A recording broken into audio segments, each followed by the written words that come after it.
आहे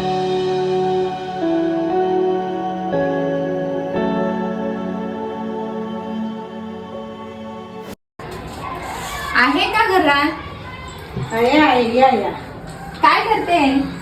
झोपली आहे. हा, पोट दुखतंय. काय ग, काय झालं? दवाखान्यात नाही नेलं का तिला? काय दवाखान्यात न्यायचं? कायमच आहे तिचं ते.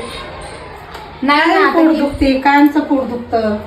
किती दिवस झाले तिला बरं नाहीये मावशी. बारीक पण झाली हो ती. वजन कमी झालंय का तिचं? ते खातच नाही काय, तर वजन कमी होईल तर काय होईल? खात नाही जेवणच तिला. करत नाही. हा. ताप पण बऱ्याच दिवसापासून आहे. आमच्याकडे आली त्या दिवशी पण तिला ताप होता. हो, ताप कायमचा आहे तिचा. खोकला पण कायमचा येतो तिला.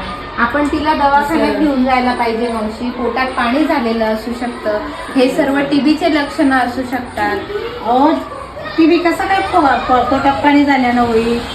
होतो. जेव्हा ती खोकल, छातीत कप होईल, सर्दी खोकला होईल, तेव्हा तिला तो टीबी होईल ना. तसं नसतं मावशी. आधी आपण दवाखान्यात घेऊन जाऊ आणि मग पुढचं बघू. अहो, पण कायमच चालू आहे तिचं ते.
रिपोर्ट जाऊन आले तुम्ही दवाखान्यात? हो, जाऊन आले. रिपोर्ट आलेले.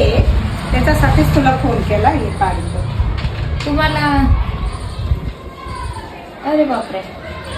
डॉक्टरांनी काही सांगितलं का कुठे जायचं, काय जायचं? बोलले का काही? लावलंय डॉक्टरांनी आम्हाला. तू तिथं काम करते म्हणून तुला बोलून घेतलं. त्याच्यात काय येते सांग आम्हाला समजावून. मी तुम्हाला बोलली होती ना मावशी, तिच्या पोटात काही पाणी वगैरे झालेलं असू शकतं. बरं झालं आपण तपासणी केली तिची. तिच्या पोटात जे पाणी होतं त्याच्यात क्षयरोगाचे जंतू दिसलेले. मला वाटलं छातीतच होतं, पोटात कसं काय होईल बा? असं गरजेचं नाहीये. आपल्या शरीरावर नख आणि केस सोडले तर शरीरावर कुठेही क्षयरोगाच्या जंतूचा संसर्ग होऊ शकतो. ते आम्हाला समजावून सांग. याच्यात घाबरून जाण्याचं काहीच कारण नाहीये.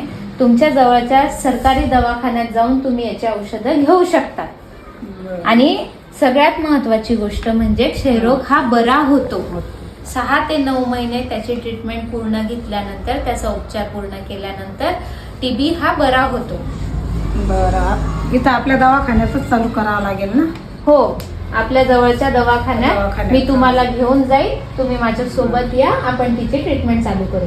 त्याच्यासाठी आपल्याला तिचा आधार कार्ड आणि बँकेचा खात्याचा नंबर लागेल.